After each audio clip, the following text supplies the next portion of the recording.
Hi, Raider Nation. My name is Mike Mallaber. I'm a social studies teacher at Fairport High School. Very excited to be talking today with two seniors who I have a tremendous amount of respect for, Omar Al-Jendari and Emily Pollack, and really excited to hear their thoughts and their perspectives during this unprecedented and challenging time. So, Omar and Emily, first of all, just walk us through what have you been doing during this postponement from school. Omar, why don't you start? All right. Well, I've been pretty busy with a lot. They give a lot of schoolwork still, so with APs coming up, that keeps us busy. Um, so I've been doing that. I've been spending a lot more time at home, obviously. Um, I've been doing since I'm going to Brown to play rugby. They've given me a strength and conditioning program, so that takes up about an hour or two out of my day every day. So that keeps me active, and that's good. Besides that, I'm just kind of trying to explore new ways to stay connected, FaceTime and Google Meets and stuff like that. Great. Emily, what about yourself? I've also been doing a lot of schoolwork and studying for AP exams that are coming up. I've also been trying to learn more about subjects that I'm interested in, but I don't usually have time to explore. So I'm almost finished with the Crash Course Philosophy series on YouTube. So I've been enjoying that.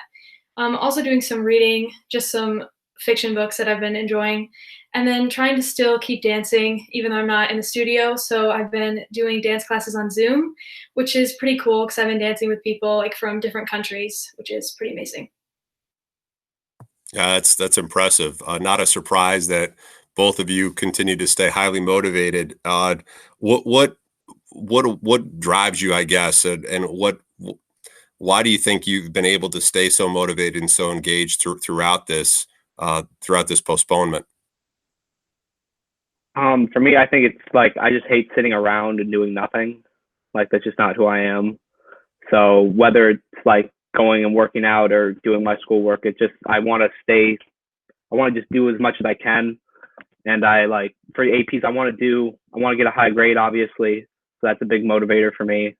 I don't want to like let my teachers down, let my mother down by not getting a high enough grade or something like that. So yeah. What about you, Emily? Yeah, I agree with that. Also, one thing that's been helping me is sticking to a schedule because I know the first few days of like not being physically in school, I like slept in. I thought it would be great, but then I actually ended up not getting a lot of work done and just not feeling good about it. So since then, I've made a schedule that I stick to every day, and that's definitely been helping me and making me feel more motivated. Schedules, routines are certainly so important. I also love you don't want to let your teachers down, but also mom as well, Omar. You Yeah, she's probably never gonna hear want to this. disappoint mom. What have you guys missed the most throughout this process? I mean, I've taught seniors now for 23 years, and just my heart breaks for you and all the seniors. It's certainly just a tough time. What have you missed the most throughout this postponement? Probably the social aspect of it, like um, obviously not seeing your friends as much and having classes with them, and then missing out on like all the traditions like Raider Palooza and whatever happens with graduation. And also, there's like a lack of closure too, because like we didn't know it was going to be our last day at FHS whenever it was March 13th, I think. So like if we had known, I feel like if I had known that we were gonna that was gonna be our last day, I would have had a lot more closure and it would have been a lot easier during this. Yeah, I also just miss like physical connection with other people, specifically in dance and music. Like I miss doing dance routines like with my friends all together. And we were just about to have our first competition when everything got canceled. And also like singing and choir and fact, like being able to sing with all my classmates. I miss that in particular. Has your perspective changed on anything throughout this time? Being away, I mean, certainly you talked about some of the things you missed, but now that you've had a chance to kind of think and reflect, any changes in your perspective on anything? For sure. I think this is a pretty common feeling for a lot of people, but definitely my perspective on family, because I realize just how little time we're normally able to spend with each other, like because we're all so busy with our own things. But now that most of those things aren't happening, we've just had so much more time together, and I've realized how happy it makes me. So definitely, even after things start to go back to normal, I'm going to prioritize spending more time with my family. And also just realizing that like some things in life aren't as big of a deal as they might seem. So like because so many things that I thought were so important just like got canceled in the blink of an eye, and like life still goes on. So I think in the future, if I'm stressed about something coming up, hopefully I can just remember that like it'll be okay and whatever happens, happens. Yeah, I Great. What agree with about you? that. I agree with that too. And also, I feel like I've learned more like that we're able to adapt to new situations. Like my friends and I have like used group FaceTime more than I ever thought we would. And like all these different like social media platforms. And like I didn't think we would be able to like connect on the same level. I mean, obviously there's something missing from not physically being together, but I'm like kind of amazed that we've been able to adapt so much to it and stay in contact so much. Yeah, certainly impressed with both of your insights there, and your ability to adapt. I think is so important. Um, Both of you have obviously had an amazing high school career. I certainly feel very lucky to have been one of your teachers. Omar, you're going to Brown. Emily, you're going to Cornell.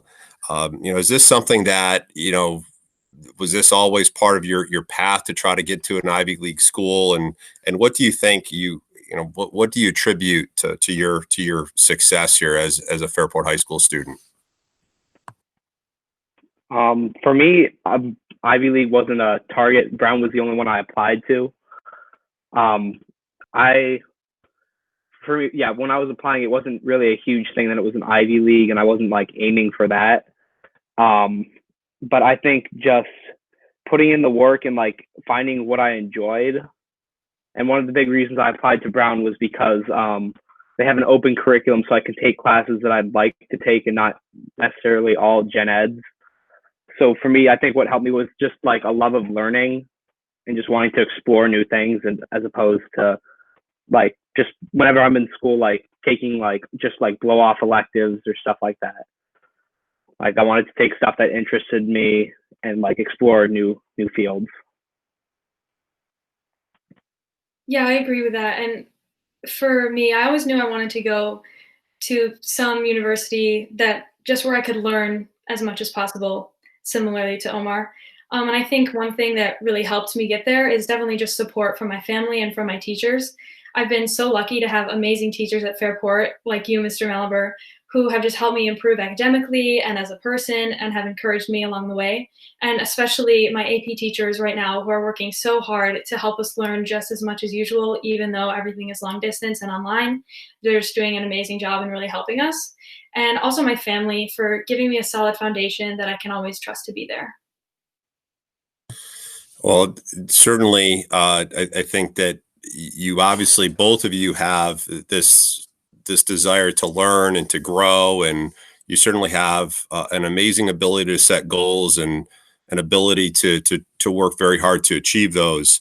Do you attribute certain skills or certain traits that you think most directly contributed to your success? Is there anything in particular that you think really stands out that has allowed you to achieve at such a high level? I think working hard, of course, but not just for the sake of working hard or because I think my life will be better when I achieve whatever it is that I'm working towards, but just because when I'm working towards something, I just feel happier and more fulfilled. So just the act of working hard makes me feel better, and it also helps me to be more successful. I think for me, also probably working hard, but more so my ability to work under pressure. Because I feel like there are a lot of like students that like if they have like a huge assignment and they haven't done a lot of it or something, and they have a short time frame, and they like the pressure gets to them and it can affect their work. But I feel like when I'm under pressure, I perform better, and it motivates me to do better. So I think that's a big part of it for me, being able to work under pressure. I think having worked with both of you, one of the things that I am so impressed that both of you exhibit is just an unbelievable amount of humility, which I just find extremely refreshing. You both are just so grounded. You're so humble. Where does that come from? In this day and age where we have so many examples of look at me, you don't, neither of you do that. You're just so principled and grounded in your approach. Uh, how did you arrive at this impressive quality?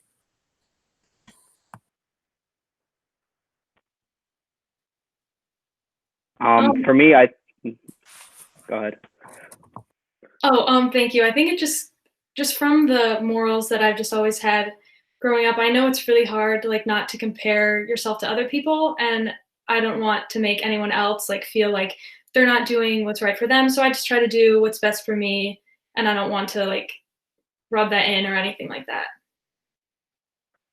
Yeah, I try and like Emily said, like try and like stay in my just focus on what I'm doing, but also like whether it's in sports or like something else, I know like I can look out and be like, I realize that I'm not the best one out there at whatever it is, and that so there's no reason for me to gloat if I'm not the best at what I'm doing. So that motivates me to work harder and also like keeps me in check from like I there's no reason to brag if I know there are people better than me out there.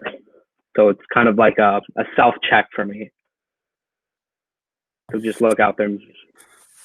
I think, like I said, just so impressed with both of you, and I think that both of you serve as role models, not just for your peers, but certainly for our younger students and younger members of the Fairport community.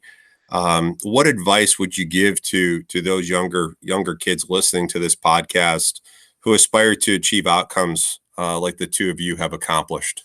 Well, what advice would you give them? How should they proceed in their path? First of all, I'd say take leadership because that was a great class and it taught me a lot. But also just try and gain as many like new perspectives as you can, like whether it's traveling or talking to new people or reading new books. Just like try and gain a more open perspective as opposed to just one entirely based on your high school classes or just like your life experience. Trying to expand your knowledge, and just because you don't like a class or something, don't stop learning or don't let one class turn you off from just what's the entire education system or anything like that. Try and explore new things, take new electives and stuff like that. That's great advice. I would also add, like I said before, like it's really hard not to compare yourself with other people, but try your best not to. I've struggled with this because it's easy to see like what other people are doing and think, oh, like I need to do that, or they're successful. Why aren't I doing what they're doing? But remember that you're on your own path to your own goals and where you want to be. So try to do what's best for you and not to compare yourself too much to everyone else. Well, it's certainly great advice. And speaking of this path, yeah, I'm just so proud of both of you. So excited to see where your path is going to take you, and I hope that both of you stay in touch. I think Brown and Cornell, respectively, are going to be better places with you on their respective campuses next year. Omar, we'll start with you. Where do you see yourself in 10 years? In 10 years, hopefully I'd like to study environmental science at Brown. I've sat in a few classes there and it seems like a really interesting course. So I'd like to be doing something in that field. I don't see myself living in Fairport. I'd like to move to a larger city like Boston or DC. And working for a company that that has like a goal that I believe in and not just some 9 to 5 job that I don't enjoy and just doing for a paycheck. So I want to be working in a career that I enjoy and ultimately like feeling like I make a difference in the world and like positively impact it. Great. Emily, what about you? I don't have too many set plans, but hopefully in 10 years I'll be completing a PhD in biology, and hopefully working in a lab doing research because I love to discover new things in science. So yeah, hopefully in a lab.